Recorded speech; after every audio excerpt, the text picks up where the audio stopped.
but staying now in state government, and specifically the state legislature. We've told you how our state government works, and if you're a regular viewer, you probably already knew anyway. But what you might not know is how the state legislature operates when things come down to the wire. It's not uncommon for big, controversial bills like the state budget to be passed in the middle of the night, like 2 or 3 a.m. And a procedural rule to speed up the legislative process in an emergency called a message of necessity is often used casually, without a clear reason.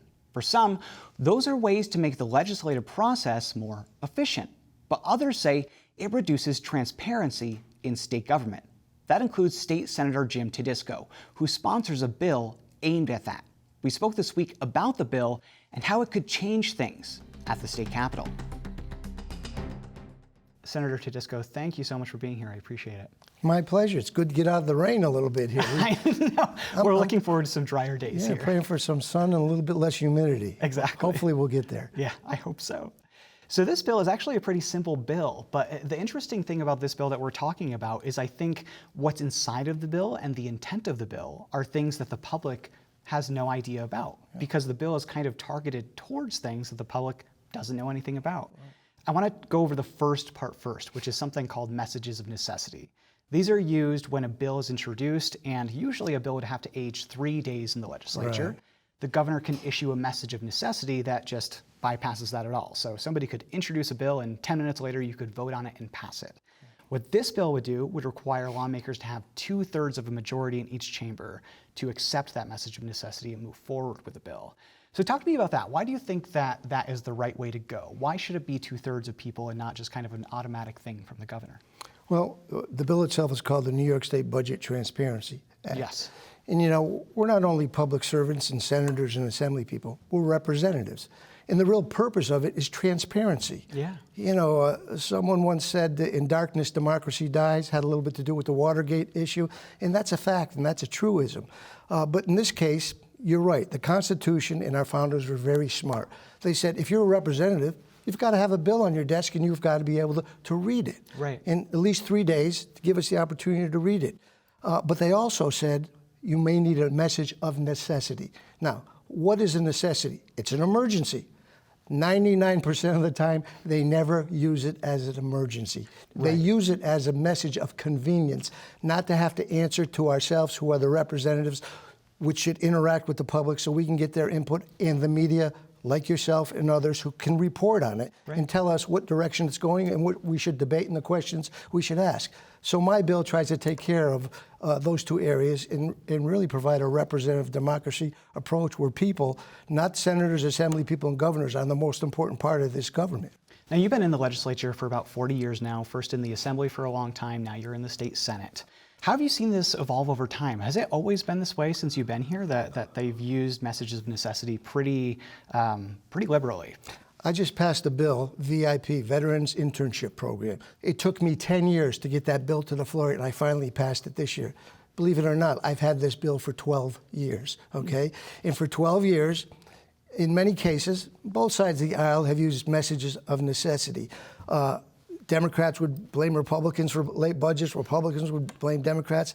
But in this case now, truly, there's only one group to blame, because there's only one voice from one political affiliation, from one region of the state. Right. Supermajority in the Senate, supermajority in the Assembly, and a Democratic governor who's maybe a little bit more moderate, but still very progressive, because they're turning her in that direction. So this has been an old chestnut. But this year, I think we made some headway.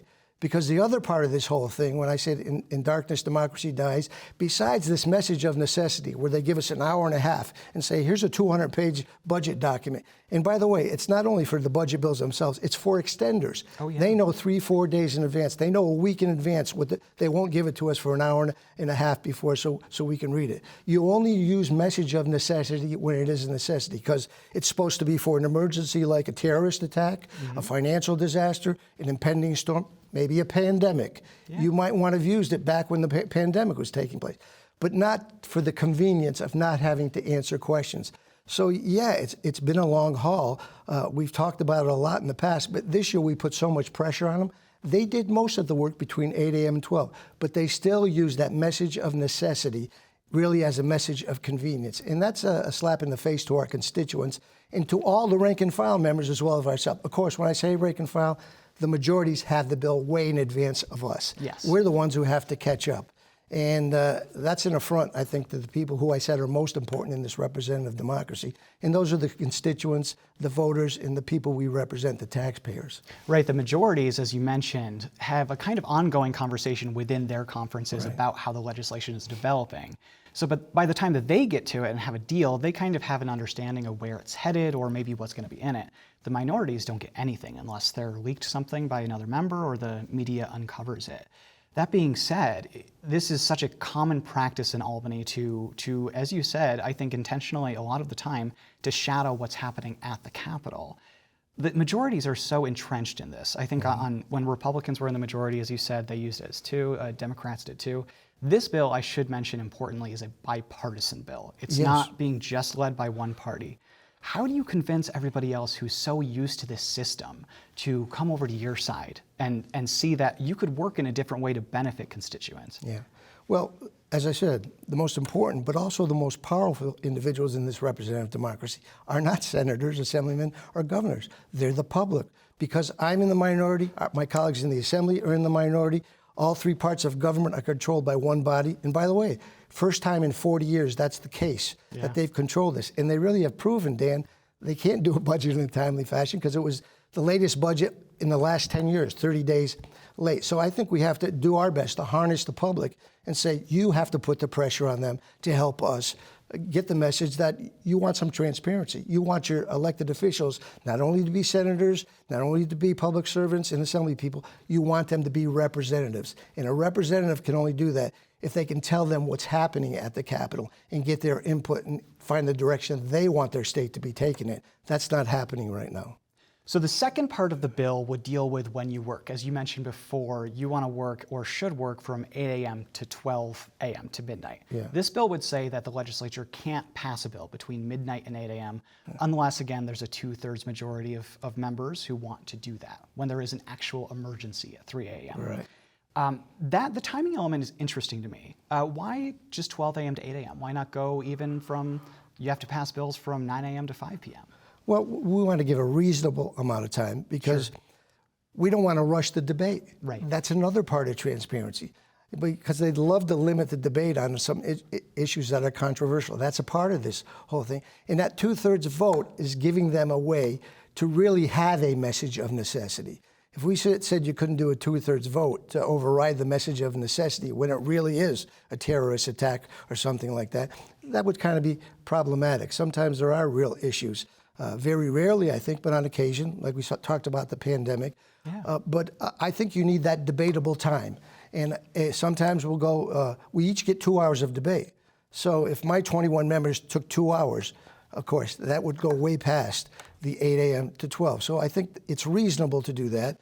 And we want to give a reasonable proposal, especially when we know they have a super majority, and we'd have to bring them kicking and screaming. And I think Hochul brought them kicking and screaming to make some type of reforms with the cash bail thing, but she didn't go to the place where I think makes it plausible to have safety like 49 other states have, to put in place the judge having discretion to consider danger to a certain extent.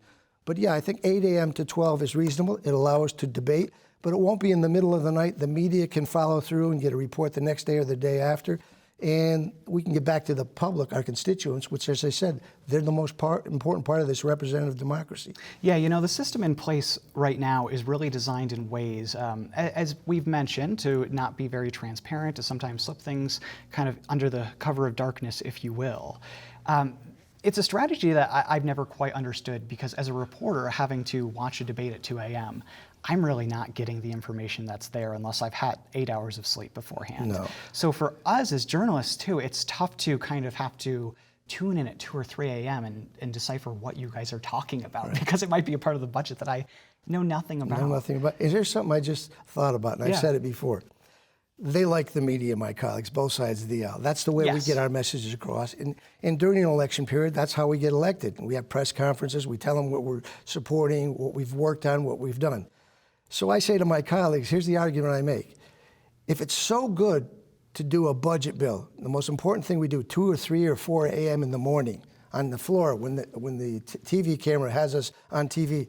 Why don't you hold your press conferences 2 or 3 or 4 a.m. in the middle of the night? You know why? Because the media won't be there. The press conference won't take place when you want to talk about something positive you're putting forth, or a bill you want support for, or an honor you've received, or something like that. You don't do it 3 or 4 o'clock in the middle of the night. You do it at 10 a.m. in the morning when the media 10:30, when they're ready to report it the full extent of the day. So that's an indication that they want some confidentiality about some of the issues that they feel a little bit uncomfortable about, but they want to still support and get in place. So I asked them, you know, if you want to do it at 4 a.m. in the morning, you should do your press conferences at that time. But nobody does that right now, Dan. You know that. I do quite know that. Yeah. So this would be an amendment to the state constitution, meaning the legislature would have to pass it either this year if you come back, or next year, and then you would have to pass it again after the next election of the legislature. And then it would go to voters on the ballot. We've had an in-depth conversation about this, but if I was a voter watching this, give me your 30-second elevator pitch. Well, I would just tell them, you are the most important part of our representative democracy. I know you have a busy life, and this is a problem with that.